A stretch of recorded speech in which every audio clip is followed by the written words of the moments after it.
Nuclear war would forever split human history into anything that happened before and the post-war apocalypse.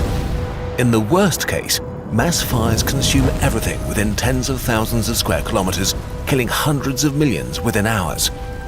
But the worst part comes after that. Nuclear war could trigger a nuclear winter that might kill billions, maybe even completely collapsing our civilization. How does it work? And what would it look like? Fire causes winter.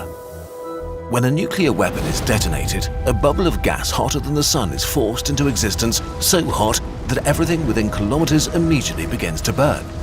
The terror bubble expands rapidly, filling the sky over its target, creating a devastating shockwave that causes most of the immediate destruction. Basically, you break a lot of stuff and set it on fire.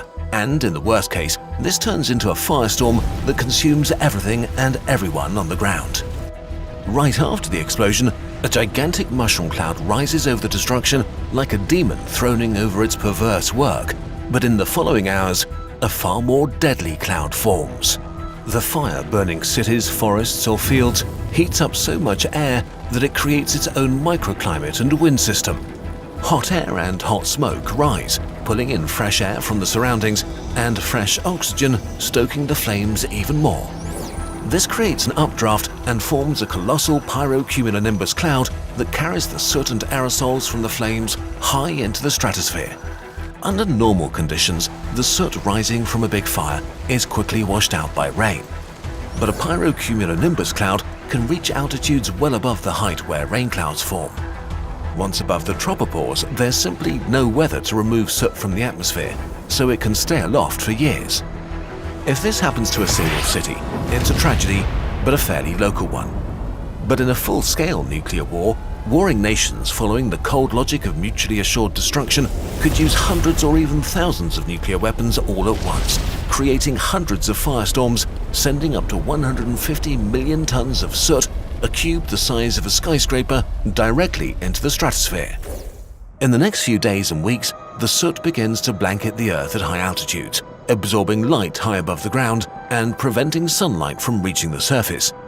This is not like science fiction where the sky turns dark and the sun disappears. Winter is what happens when just a little less sunlight hits the ground, and now suddenly a lot less sunlight gets through. Yesterday, the world was normal. Today, nuclear winter begins. Winter causes hunger. How bad nuclear winter would be is still an active area of research. It all hinges on one thing: how much stuff will burn really hot? How many firestorms will be caused by the heat of the explosions? This depends on many factors, from the materials a city is made of to the time of the year, if a forest is nearby, and so on. So just keep in mind we're working with some assumptions. Here's the good news. Nuclear winter is not permanent, and definitely no new ice age. The effects on the climate only last as long as the soot remains in the atmosphere, which is at most a decade or so until it clears out and temperatures normalize. The bad news is that this causes almost immediate climate change within a few weeks. It disrupts our climate system faster than any living being can adapt to. In this new climate, our seasons are suddenly all wrong. Winters are much longer, summers shorter and colder, or gone altogether. This also means less evaporation over the oceans, which means less rain and maybe large-scale droughts. This is bad because our food eats the sun. Without good summers and enough rain, growing seasons shrink or even collapse. The majority of humanity lives in an area called the mid-latitudes, a strip of land that has the ideal temperature for our species, not just because it's not too hot or cold, it's also where the plants we eat grow best. The vast majority of the food we eat stems from a few highly efficient crops that are mostly produced in a few very agriculturally productive regions like the US Great Plains or Ukraine. From these bread and rice baskets of the world, they get traded and shipped around the world. In the worst case of a full-scale nuclear war, the temperatures in the mid-latitudes will probably stay below freezing for several years.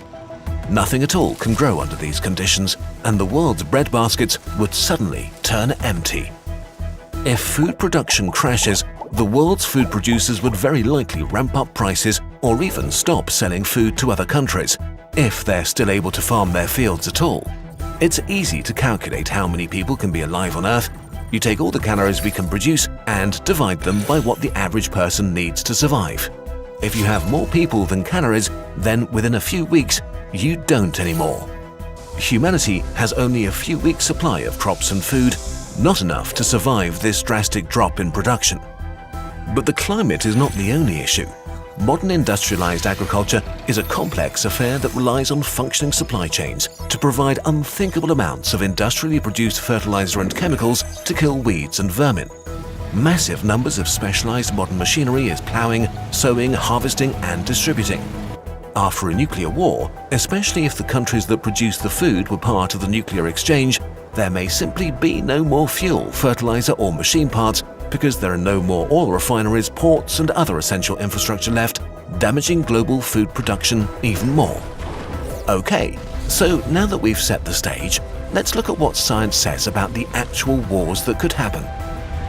Actual nuclear war. Today, there are two main conflicts that scientists think about when making calculations of nuclear winter: a nuclear war between India and Pakistan, and one between the US and Russia.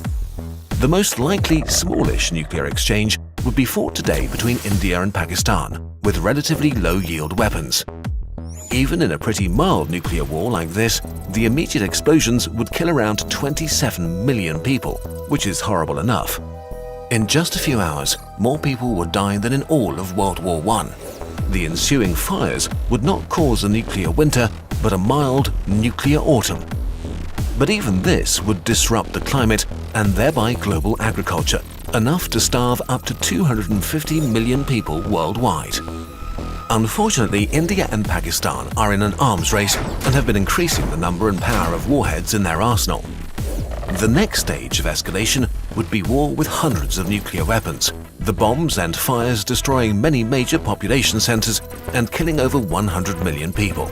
A war on this scale would cause a nuclear winter that would damage global agriculture enough to cut the available calories for humanity in half.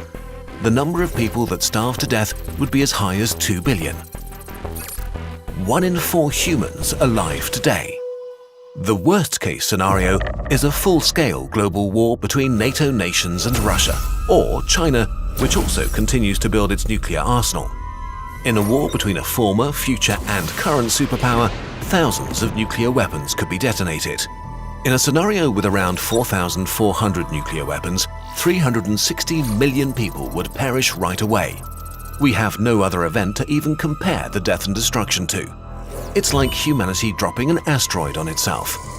The nuclear winter that follows such an apocalyptic war would tank human calorie production by as much as 90%.